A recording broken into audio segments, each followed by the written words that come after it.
ಎಲ್ರಿಗೂ ನಮಸ್ಕಾರ. ಅದೇನೋ ಮಾತಾಡಿದ್ರೆ ತಲೆಲ್ಲ ತೂತ ಮಾಡ್ಬಿಡ್ತೀನಿ ಅಂತ ಬೇರೆ ಹೇಳಿದ್ಯಾ? ನಾ ಮಾತಾಡ್ಬೋದಾ? ಅವ್ರು ಬೇರೆ ಡೈರೆಕ್ಟ್ರು ಬೇರೆ ಹೇಳಿದ್ರು ನನ್ನ ಮೈಕ್ ಮುಂದೆ ಮಾತಾಡ್ದಿಲ್ಲ, ಸಿನಿಮಾ ನೋಡಿದ್ಮೇಲೆ ನೀವು ಮಾತಾಡಿ ಅಂತ. ನಾವೇನೋ ನೋಡಿಲ್ಲ, ಏನು ಮಾತಾಡೋದು ಗೊತ್ತಿಲ್ಲ. ನಾವೇನು ಮಾತಾಡ್ಬೇಕಪ್ಪ ಈಗ?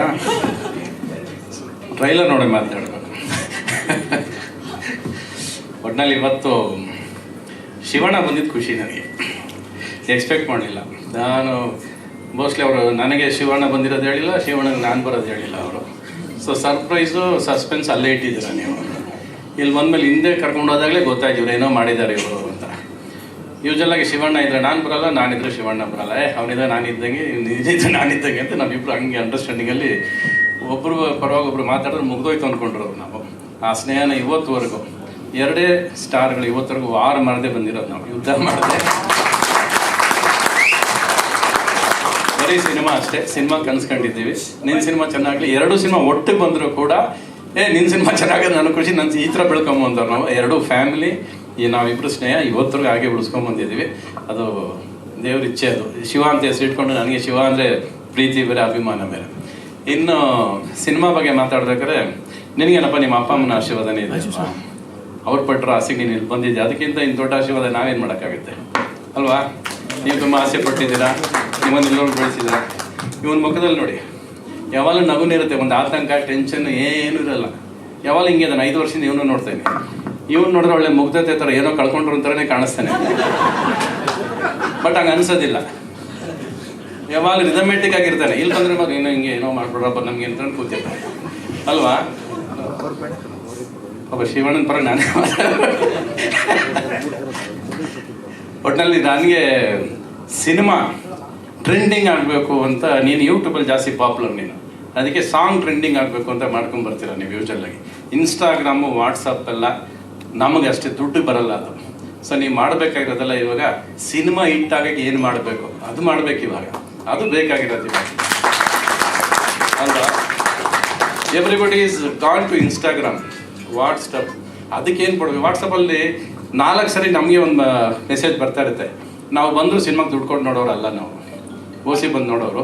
ಹಾಗೆ 4-5ನೇ ಸರಿ ಬಂದು ಇವನಿಗೇನು ಬೇರೆ ಕೆಲಸ ಎಲ್ಲ ಕಳಿಸ್ತಾನೆ ಇದ್ದಾನೆ ಅಂತ ಆಫೇ ಮಾಡ್ಬಿಡ್ತೀವಿ ನಾವು. ಈ ಥರ ಆಗ್ಬಿಡ್ತಾರೆ, ಅಂದರೆ ಚಲ್ತಾ ಇರ್ತಾರೆ. So more then that, how to bring the audience into the theatre. Cinema ಹೇಗೆ ಮಾಡಬೇಕು, ಸಿನಿಮಾನ ಹೇಗೆ ಮಾಡಬೇಕು ಅನ್ನೋದು ಪ್ರಯತ್ನ ಪಟ್ಟರೆ ನಿಮ್ಗೆ ಅದು ಟ್ರೆಂಡಿಂಗ್ ಆಗೋದು, ಅದು ಸಿನಿಮಾ ಗೆಲ್ಲಬೇಕು ಅನ್ನೋದು ಉದ್ದೇಶ ನಮ್ಗೆಲ್ಲರಿಗೂ ಬೇಕಾಗಿದೆ. ಇವಾಗಂತೂ ಅದು ತುಂಬ ಮುಖ್ಯ. ಅದು ಎರಡನೇದು, ಸಿನಿಮಾ ಏನಕ್ಕೆ ನಮಗೆ ಸೆಳೆಯುತ್ತೆ? ಅಲ್ಲಿ ಸಿನಿಮಾ ಎಲ್ಲಿ ಸೆಳೆಯುತ್ತೆ ನಮಗೆ? ಒಂದು ಟ್ರೈಲರ್ ಹಾಕ್ತೀವಿ, ಜನ ಕರಿತೀವಿ, ಒಂದು ಶೋ. ಈ ಸಿನಿಮಾ ಬಂದ ತಕ್ಷಣ ಒಬ್ಬ ಬರೀ ನಮ್ಮನ್ನು ಕರೆಸಿ ಮಾತಾಡಿಸ್ಬಿಟ್ಟು ಹೋಗೋದಲ್ಲದೆ, ಅದ್ರ ಸ್ಟೇಜ್ ಮೇಲೆ ಇರೋ ಅಷ್ಟು ಒಂದು ಚಿಕ್ಕ ಸ್ಟೇಜ್ ಆದರೂ ಕೂಡ 2 ಡ್ಯಾನ್ಸ್ ಅರೇಂಜ್ ಮಾಡಿ ಅದಕ್ಕೊಂದು ಮಾಡಿ ಒಬ್ಬ ಪ್ರೊಡ್ಯೂಸರ್ ಇಂಟ್ರೆಸ್ಟ್ ತೋರಿಸೋದು. ನನ್ನ ಸಿನಿಮಾ ನಾನು ಹೆಂಗೆ ಮಾಡಿದ್ದೀನಿ ಅದಕ್ಕೊಂದು ಕುತೂಹಲ, ಒಂದು ಇಂಟ್ರೆಸ್ಟ್ ಕ್ರಿಯೇಟ್ ಮಾಡೋದಿದೆಯಲ್ಲ, ಅದು ತುಂಬ ಮುಖ್ಯ. ಅದು ಟ್ರೈಲರ್ ನೋಡಿದ ತಕ್ಷಣ ಅನಿಸುತ್ತೆ ಏನೋ ಇದೆ ಅಂತ, ಏನು ಅನ್ನೋದು ಗೊತ್ತಿಲ್ಲ ಅದು. ಬಟ್ ಒಂದಂತೂ ನೀವೆಲ್ಲ ಟ್ರೈಲರ್ ರಿಲೀಸೇ ಹೇಳ್ಬಿಟ್ಟಿದ್ದೀರಾ ನೀವು ಅನ್ಸುತ್ತೆ, ಅವ್ರವರೇ ಸಾಯ್ತಾರೆ ಅಂತ. ಅದೇ ಆಗ್ತಿರೋದು ಇಂಡಸ್ಟ್ರಿಯಲ್ಲಿ ಈಗ. ನೀವು ಅದನ್ನು ಸಿನಿಮಾ ಮಾಡಿ ಹೇಳ್ತಾ ಇದ್ದೀರಾ ನೀವು ಅಲ್ವಾ? ಅದೇ ಮಾಡಿದ್ದೀರಾ ನೀವು ಸಿನಿಮಾದಲ್ಲಿ ಅನಿಸುತ್ತೆ. ಸೊ ಒಂದು, ಆಮೇಲೆ ನಮ್ಮ ಹುಡುಗಿ ಅಪೂರ್ವ ಇದ್ದಾರೆ, ಒಳ್ಳೇದಾಗಲಿ ನಿಮಗೆ. ನೆನಪಿದೆಯಲ್ಲ ನಾನು ಯಾವಾಗ ಲಾಸ್ಟ್ ನೋಡಿದ್ದು ನಿಮ್ಮನ್ನ? ಇದೇ ಸ್ಟೇಜ್ ಲಾಸ್ಟ್ ನೋಡಿದ್ದು ನಿಮ್ಮನ್ನು. ಅದಾದ್ಮೇಲೆ ಇವತ್ತೇ ನೋಡ್ತಿರೋದಾಗ ನೆನಪಿಸ್ಕೊಳ್ಳಿ ಒಂದ್ಸರಿ. ಇನ್ನೇನಮ್ಮ ಎಲ್ಲಂತಾರೆ ನಕ್ಬಿಟ್ಟೆ ಸಡನ್ ಆಗಿ. ಸರಿ, ನೀನು ಸ್ವಲ್ಪ ಮಾತಾಡ್ತೀನಿ. ಆಯ್ತು, ಇನ್ನೇನಿಲ್ಲ. ನಾನಿ, ನೀವೇನು ಕುಡಿಯೋದೇ ಬೇಕಾಗಿಲ್ವಲ್ರಿ ಅಲ್ವಾ? ನೀವು ಕುಡಿಯೋದೇ ಬೇಕಲ್ಲ, ಹಂಗೆ ನಟನೆ ಮಾಡ್ತಿರಲ್ಲ ನೀವು. ಎಷ್ಟು ವರ್ಷ ಆಯ್ತು ನಮ್ಮ ಮನೆಗೆ ಬಂದು ನೀವು ಕುಡ್ಕೊಂಬಂದಿದ್ರಿ ಯಾವಾಗಲೂ?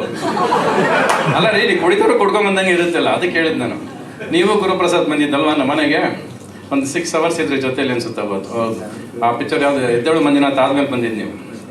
ಸೊ ಒಂದು ವಾತಾವರಣ, ನಗ್ನಗ್ತಾ ಇರೋ ವಾತಾವರಣ ಬೇಕು. ನಗ್ನಗ್ತಾ ಸಿನಿಮಾಗಳು ಬರಬೇಕು. ಸಿನಿಮಾಗೆ ಜನಕ್ಕೆ ನೀವು ಬನ್ನಿ ಬನ್ನಿ ಅಂತ ಕರೆಯೋದಲ್ಲ, ಸಿನಿಮಾನೇ ಕರಿಬೇಕು ನಮ್ಮನ್ನ ಒಳಗೆ. ನಾವು ಹೇಳೋದ್ರಿಂದ ಸಿನಿಮಾಗೆ ಬರ್ತಾರೆ, ನಾನು ಶಿವಣ್ಣ ಬಂದ ತಕ್ಷಣ ಜನ ಬಂದ್ಬಿಡ್ತಾರೆ ಅನ್ನೋದೆಲ್ಲ ಸುಳ್ಳು. ನಾವು ಬರೋದು ಪ್ರತಿ ಸಾರಿ ಯಾರು ಕರೆದ್ರು ಈ ಸಿನಿಮಾಗೆ ಹೆಂಗಾರ ಒಳ್ಳೇದಾಗಲಪ್ಪ, ಗೆಲ್ಲಿ ಅವರು ಸಾಕು.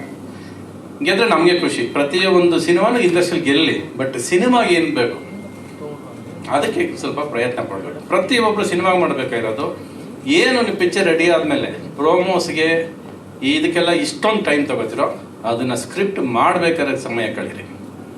ಪೇಪರಲ್ಲಿ ಬರೀರಿ ಕಥೆನ, ಎಷ್ಟು ಸರಿ ಬರೀತೀರಿ 100 ಸರಿ ಬರೀರಿ. ಅಲ್ಲಿ ಎಷ್ಟು ಪೇಪರ್ ಬೇಕಾದ್ರೆ ಅರ್ಧ ಬಿಸಾಕ್ರಿ, ನಿಮಗೆ ಖರ್ಚಾಗೋದಿಲ್ಲ. ಅಲ್ಲಿ ನೀವು ಕಾನ್ಫಿಡೆನ್ಸ್ ತುಂಬಿಕೊಂಡು ಒಂದು ಸ್ಕ್ರಿಪ್ಟ್ ತೊಗೊಂಡು ಮುಂದಕ್ಕೆ ಹೊರಟ್ರೆ ಆ ಸಿನಿಮಾ ಗೆದ್ದೇ ಗೆಲ್ಲುತ್ತೆ. ಅಲ್ಲಿ ಜಾಸ್ತಿ ಕೆಲಸ ಮಾಡಿರಿ, ಇಲ್ಲೆಲ್ಲ ಜಾಸ್ತಿ ಕೆಲಸ ಮಾಡಬೇಕಾಗಿರೋದು. ನಾವೆಲ್ಲ ಒಂದು ಕಾಲದಲ್ಲಿ ಸಿನಿಮಾ ಮಾಡಬೇಕಾದ್ರೆ ನಾವೆಲ್ಲೂ ಸಿನಿಮಾಗಳ ಬಗ್ಗೆ ಮಾತಾಡಿಲ್ಲ. ನಾವು ಸಿನಿಮಾ ಮಾಡ್ತಿದ್ವಿ, ರಿಲೀಸ್ ಮಾಡ್ತಿದ್ವಿ. ಅದು ಜನ ಬರೋರು ಅವ್ರು ನೋಡಿ ಅವ್ರು ಇಷ್ಟಪಟ್ಟು ಅದನ್ನ ಒತ್ಕೊಂಡು ಹೋಗೋರು. ಸೊ ಸಿನಿಮಾನ ಜನ ಒತ್ಕೊಂಡು ಹೋಗ್ಬೇಕು, ನಾವು ಕಷ್ಟಪಟ್ಟು ಪ್ರೀತಿಯಿಂದ ಮಾಡ್ಕೊಂಡು ತರಬೇಕು. ಚಂದನ್ ಶೆಟ್ಟಿ ಫಸ್ಟ್ ಸಿನಿಮಾ ಮಾಡಿದ್ರೆ ಅನ್ನೋದು ಗೊತ್ತೇ ಇರಲಿಲ್ಲ ನನಗೆ. ಟ್ರೈಲರ್ ನೋಡಿ ಆಮೇಲೆ ಇವ್ರು ಹೇಳೋದು, ಇಲ್ಲ sir first full flesh hero ಮಾಡಿರೋದು ಇದೇ ಫಸ್ಟ್ ಸಿನಿಮಾ, ಬೇರೆ ಸಿನಿಮಾ ಎಲ್ಲ ಪಾತ್ರ ಮಾಡಿದ್ದೀನಿ ಅಂತ ಅಲ್ಲಿ ಹೇಳಿದ್ದೆವು. ಓಕೆ, ನೀವು ಆಲ್ ದ ಬೆಸ್ಟ್, ನಿಮಗೆ ಒಳ್ಳೇದಾಗಲಿ, ಆಲ್ ದ ಬೆಸ್ಟ್, ನಿಮಗೂ ಒಳ್ಳೇದಾಗಲಿ. ಅಪೂರ್ವ ನಮ್ಮ ಹುಡುಗಿನ ನೀವು ಯಾವತ್ತಿದ್ರು ಬನ್ನಿ, ಅದಕ್ಕೆ ಸಲಹೆಯಿಂದ ಬೈತೀನಿ, ಬನ್ನಿ ಪರವಾಗಿಲ್ಲ, ನನ್ನ ಪಕ್ಕ ನಿಂತ್ಕೊಂಡಿದ್ದೆ. ಅವಳು ಯಾವತ್ತೂ ಗ್ಲಾಮರೇ ಕಣೆ, ನಮ್ಮ ಹುಡುಗಿ ಅವಳು. ಗ್ಲಾಮರ್ ಆಗಿದ್ದಕ್ಕೆ ರವಿಚಂದ್ರನ್ ಕಂಡು ಬಿಡೋದಲ್ವಾ,